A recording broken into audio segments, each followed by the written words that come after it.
Hi అండి, నేను మీ శ్యామలాది. మనకి వేసవికాలం వచ్చిందంటే మామిడి పళ్ళు సీజన్ మనకు వచ్చేసినట్టు. కానీ మామిడి పళ్ళు ఎన్నో రకాలు మీరు చూస్తుంటారు.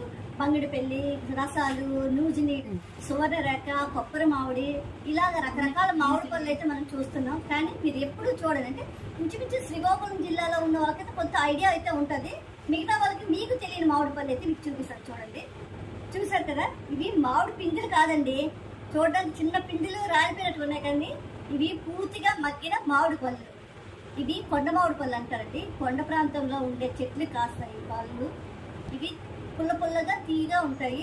టేస్ట్ మామూలు మామిడి పళ్ళు కంటే డిఫరెంట్గా అయితే ఉంటాయి. స్మెల్ కూడా మామూలు మామిడి పళ్ళు కంటే ఇది డిఫరెంట్గా మంచి స్మెల్ గుమ్ముగుమ్మలు ఆడుతుందండి. మాకు చిన్నప్పుడు అయితే ఇది బుట్టలతో తెచ్చి బీజులు అమ్మేవారండి కొండ ప్రాంతాల నుంచి. అప్పుడైతే మేము బుట్టలు బేరవాడుకుని కొనుక్కునేవారు. కానీ ఈ కొండ ప్రాంతంలో ఉన్న గిరిజనులకి వాళ్ళకి అయితే జీవనోపాధి ఇంకా